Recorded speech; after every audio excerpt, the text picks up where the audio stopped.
Well, scambling is very complex. It's basically a combination of a scam, online, offshore, illegal gambling, and micro money laundering.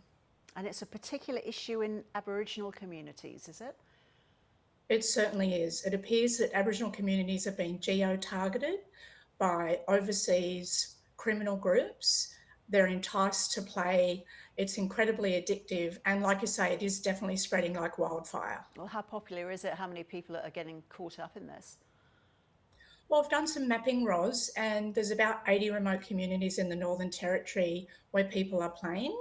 And in those communities, it's quite widespread. It's really affecting a lot of individuals and families. And how much are people spending or losing? What financial damage is happening?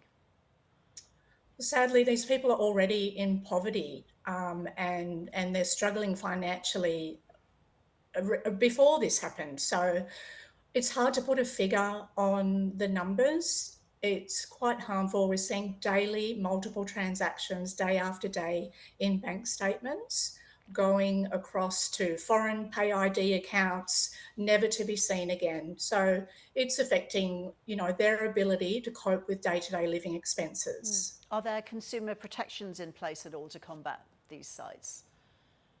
Well, sadly, with online and offshore gambling, they're not regulated in Australia. So there's currently no consumer protections. We're calling out for government, regulators, and the banking sector, even financial counsellors and everyone to come together for a coordinated effort to try and implement some safeguards and strategies to prevent the harm.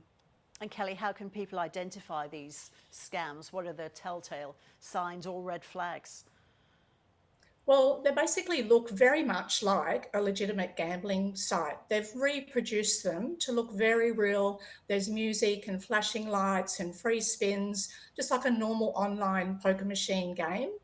People are usually targeted through WhatsApp and messaging platforms, Facebook, social media, and they're enticed to play with free spins and small wins early, and then the wins dry up. It looks in a bank statement like multiple pay ID transfers to people with names that would normally be from overseas that Indigenous people may not transfer to, and some of them are even fake retail sites.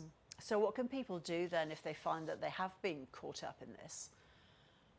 Well, what they can do is notify their bank, call their bank immediately, tell them what's happening, ask them to put blocks on the payees and also on their account, open another secure bank account, definitely block the actual sites and the phone numbers that they're getting all the messages from. They're very persistent and they're harassing people, so they'll need to block them or they'll keep chasing them.